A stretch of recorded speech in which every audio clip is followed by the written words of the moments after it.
For a while, I've been interested in doing some tape composition, or at least tape loop style compositions, stuff similar to what you can see on the YouTube channel for Heinbach or Amulets.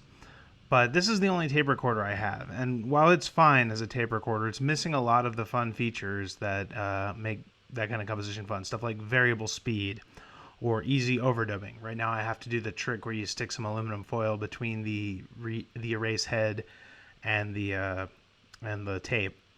So I thought, hey, this will be a good opportunity to kick the rust off my C++ skills. I can do this on the computer. So I've put together a little program. It looks and sounds something like this.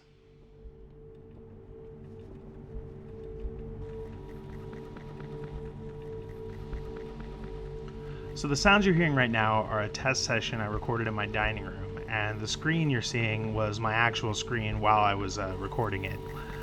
All the sounds are just me tapping the table or whistling or scratching the surface of my laptop, and I recorded into a pretty normal USB microphone, one of the Yetis that every podcaster starts out with. The texture is, decently rich for just using a super limited set of tools like that, and that's because you get a few processing options in this program.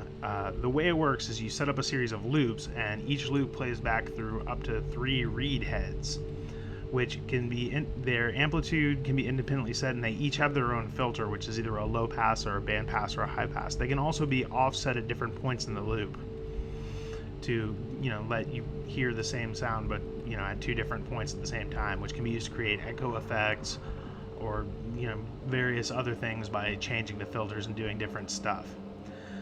However, you can make bigger sounds with a bigger setup, and the way this program was intended to be used was something like this, with a big mixer and a big audio interface with multiple ins and outs.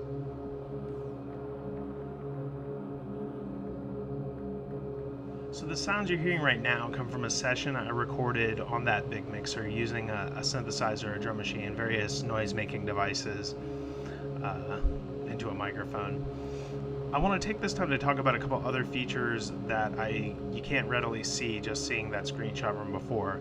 The first is when you open this program, it greets you with a little device select page that shows you all your input and output devices and lets you select them. You can select a different device for input and output, which is what I do when I'm using, say, the USB microphone, or you can select the same device. That works just fine. When you're using 2 different devices, it helps to give a big buffer size, because the 2, I think it has something to do with like the devices interrupt at different times, and you can get some nasty glitches with a really small buffer.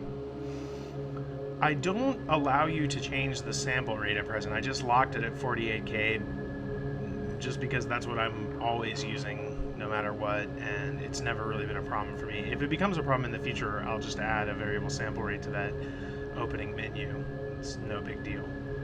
The next is how you create loops. When you open the program, you're first just greeted with that top bar, and you can see add loop and load, which lets you either create a new blank loop or load a sound file as a loop. Over on the right, there's a couple of sliders which show how you select how long your loop is when you're creating a blank one. It's done with BPM and bars because I thought it would be good to use this program to make some sort of abstract techno sounding stuff. I haven't done that yet, but that's the way I implemented selecting the length of loops. I haven't tried making any super long ones yet. The longest one I did, I think, was like 80 BPM and like 16 bars, and it takes a little while to allocate the memory, but it runs just fine. Finally, I'd like to show off the other graphical modes for looking at a loop. There's 2 other little tabs. The normal view you open up with is the collapsed view, but then there's the mixer, which is really the hardware mixer. It shows you the inputs and outputs that your loop can receive audio from or send audio to, and it lets you select those. Normally, if you're using like the USB microphone and the default outputs, I never touch it, but with the big Focusrite interface, I set each loop to different outputs and route everything through the big mixer. Finally, there's the waveform view. This lets you see what you're recording. It's handy for diagnosing whether you're actually recording what you wanted. If you need to get some stuff in time, like if you want to time things around a beat or something, you can see the beat and watch the right head pass it. the write head is highlighted in yellow there, and the read heads are the thin purple ones. It's just kind of nice, but it's also probably the most CPU intensive thing that this program does is just update that loop. So I limited the amount of waveform windows you can see on the screen to 2. Anything beyond that, you'll need to use those little scroll buttons up on the top panel. Finally, on the top panel, there's that sync play and sync stop button, which just stops every loop or restarts and plays every loop at once. I haven't really used those much yet, but they were designed for that aforementioned kind of techno idea. Maybe we'll use them in the future. Anyways, that's pretty much the complete overview of this program. There's definitely some features I'd like to add in the future, but for now, I think I'm going to start working on some other stuff and maybe come back to this in a while after I've just used it to record some more tracks. Definitely is at the point where it's time to play with it. There's a link to the full song I've recorded down in the description, and also to the book I mentioned before.